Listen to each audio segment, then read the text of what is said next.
So first of all, I want everyone to imagine me naked for a minute. All right, 10 pounds less. Imagine me naked, weighing 10 pounds less than I weigh now. 20.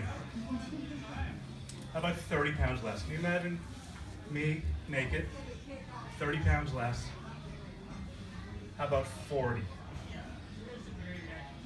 50 pounds less than I am now. So that's where the story begins. I'm about to get married, I'm living in New York, and I weigh 50 pounds less than I weigh right now. I look like somebody they've pulled off the pile at Auschwitz. I'm afraid to look in the mirror. And when my dad takes me out to get a suit, they have to make it special because they didn't have anything off the rack that fit me. So the day I'm getting married, my feet hurt so much. And when people hug me, I feel like I'm gonna break in half. There's something wrong. I can't eat anything. Every time I try and eat something, my mouth swells up, I get a fuzzy head, my stomach starts to hurt, my side hurts, and I'm constipated like shit. And I don't know what's going on. What I do know is this. I know I have celiac disease. That means I can't eat gluten. And it's not one of these kind of trendy kind of things where you say you've got an autoimmune disorder because that's the thing that everyone wants to have right now. Because there's nothing funny about that. So I can't eat gluten, but right now I can't eat anything. And I thought I'd figured this out already. I got used to the fact that I had to avoid pizza. I can't have pizza ever again. I can't eat bread. And I keep getting sick every time I sit down to eat, and I don't know what it is. And at the wedding, I can't drink any alcohol because every time I touch alcohol, I feel like I'm gonna die. And everyone's feasting and eating this amazing stuff, and I have this piece of steamed fish. And I've got friends that have come in from Canada, and they're jumping around, they're having the best time. And I chose this song with the least amount of movement in it. It's Sea of Love, the Cat Power version, way before it was in Juno. So yeah, I'm cool. But I'm dying, and I don't even know it. My wife is so afraid that I'll be dead within a year, and she's like, what am I gonna do without him? This is before she realized I was a total asshole, but anyway. So I get to the wedding. We don't fuck that night. Go to sleep at midnight, and I wake up, and I'm still 50 pounds less than I am now. And it gets worse. I continue to lose weight. Somehow it seemed like once I moved in with her, it got worse. It's like, am I allergic to you? Is there something wrong? What's going on here? Now, it was September 11th when I moved in with her. I was working in Brooklyn, living in Brooklyn. I came home that night and there was ash everywhere. All the cars in Park Slope were covered in ash. And the flames were burning for weeks at Ground Zero. So I thought, I don't know, maybe it's that. I don't know. So I went to a doctor. Well, we need to give you colonoscopies. Has anyone ever had a colonoscopy before? It's where they shove a camera up your ass. This is the good part. And you get to see yourself on the screen before you they put the stuff on your face and you're gone. I remember waking up afterwards, and I was so happy. They wheeled my bed into this room by the window in Brooklyn overlooking Brooklyn Heights. I could see all the church spires. And I remember saying, a window! I was so fucking excited by a window. But they didn't know what it was. They did an endoscopy, which is like a camera goes down your throat. So you're deep throating a camera. And they still didn't find anything. And I'm 125 pounds, 6 feet tall. And I go and I see Dr. A, Dr. 1, Dr. 2, Dr. B, and everyone says, I don't know what it is. It's in your head. It's stress. It's stress. This is what they say. By the way, if a doctor ever says it's stress, it means they don't know what the hell they're talking about. And it's pretty common, because they said it again and again and again. So I went to a nutritionist and I said, I can eat like 3 things. I can eat ground lamb for some reason, broccoli, and peanut butter off the spoon. And that's about it. And I guess I'm having some really disgusting green kale, broccoli drinks. I bought this juicer and I was just making the grossest shit.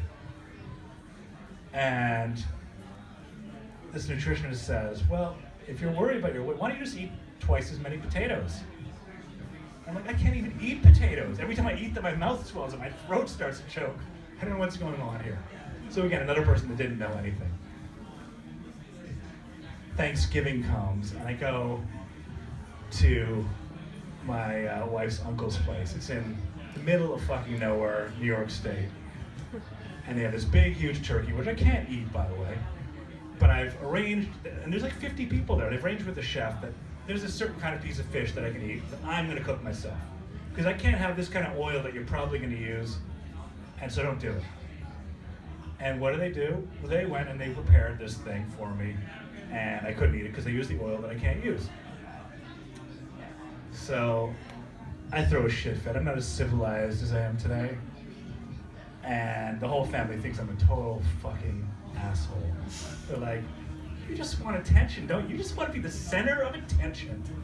And there's nothing worse than that. When you are sick and someone says, it's just all about you, isn't it? People don't understand. So I basically had like a can of tuna.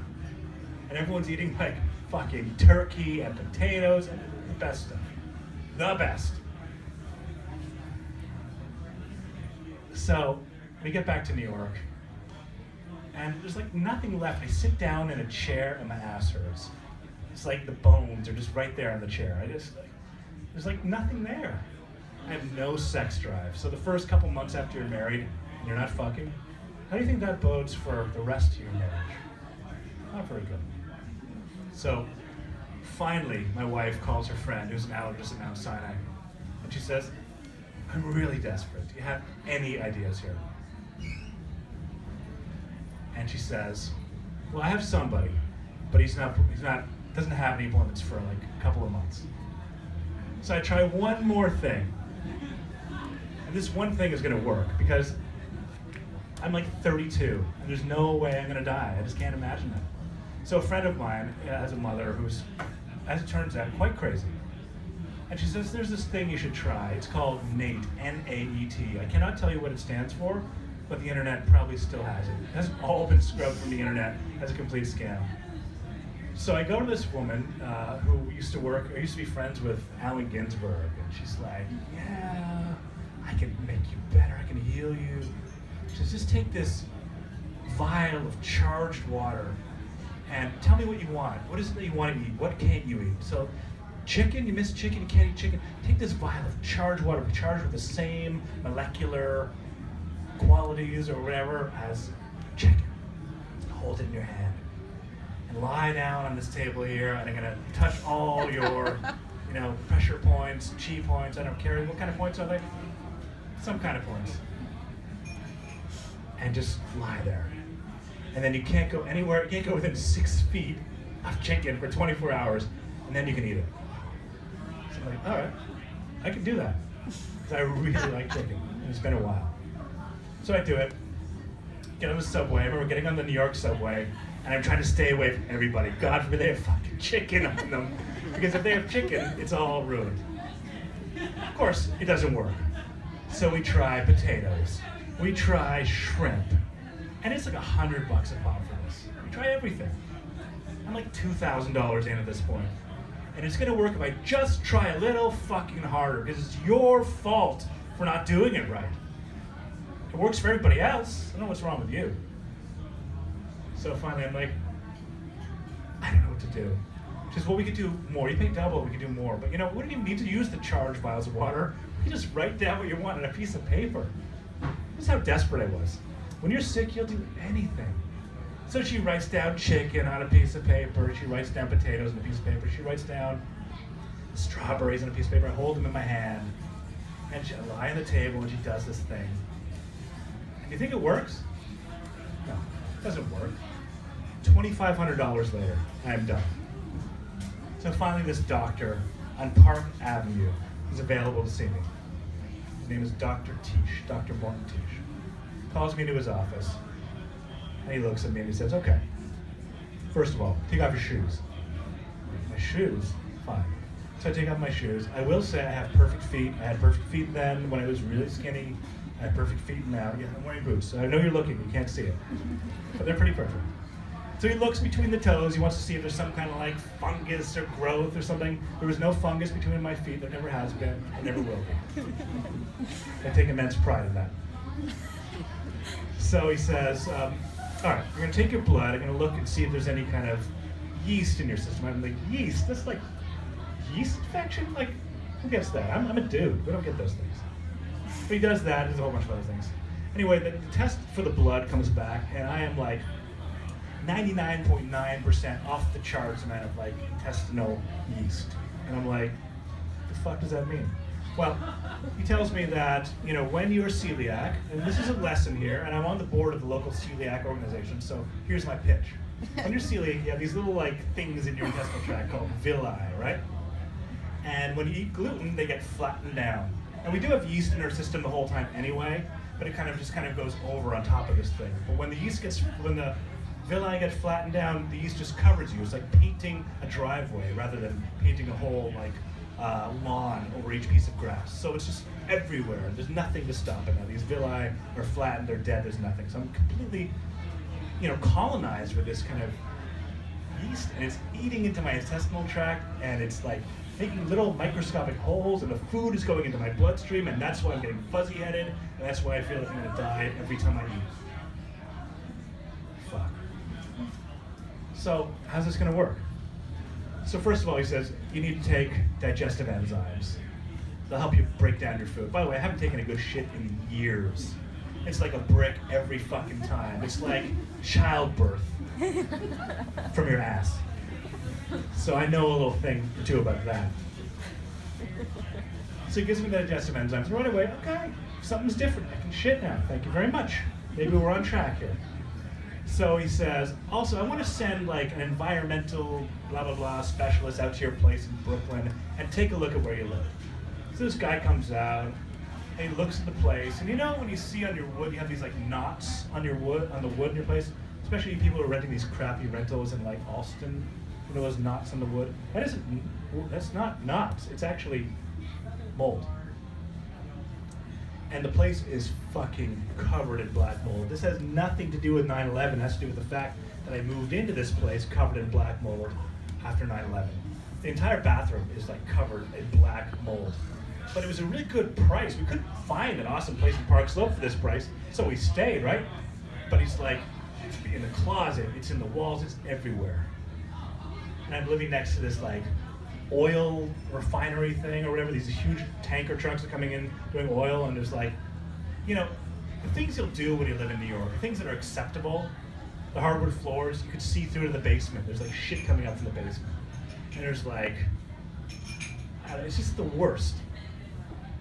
So they say, okay, you got a lot of black mold. What you need to do is you need to scrub every inch of your house, all the walls, with hydrogen peroxide, which we do for like one room. And the mold goes away, and then it comes back. So I'm living in this place, but there's nowhere else to go. I've got a job there, and it's a cool place. I mean, Park Slope is pretty awesome. It's definitely better than Boston, I will say that. Not worth dying for, but it's better.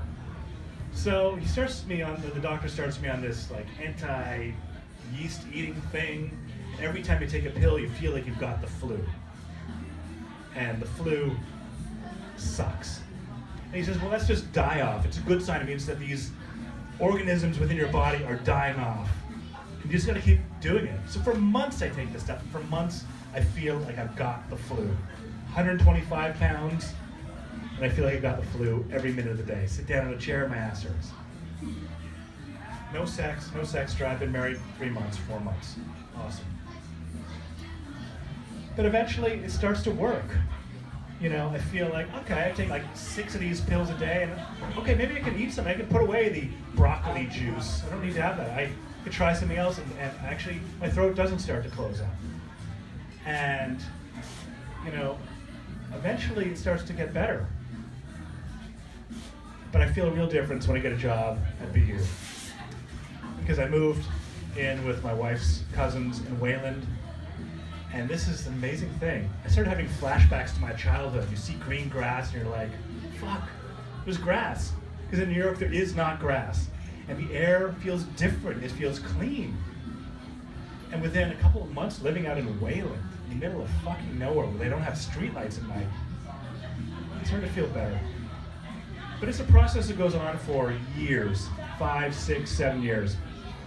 Remember when my dad came to visit me once, we went to a health food store to get my digestive enzymes, and there's this book that they're selling there. There's a guy that looks like they pulled him off the pile at Auschwitz. And my dad says, "Is that you? Is that what you look like?" I didn't look that bad. I looked almost as bad.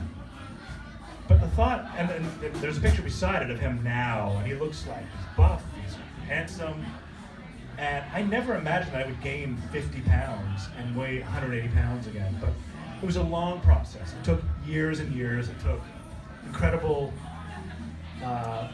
care. It took 15 different supplements I was taking at a time, but eventually I got to where I am now, which means I can't eat anything here actually, but I can drink. That's important. But I'm so grateful for this doctor, because if it wasn't for him, I would be dead today.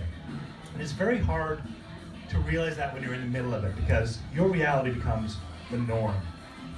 But I know in looking back, when I was 125 pounds, and he said to my wife, if he loses 1 more pound, we're gonna have to hospitalize him, that I wouldn't be alive if it wasn't for him.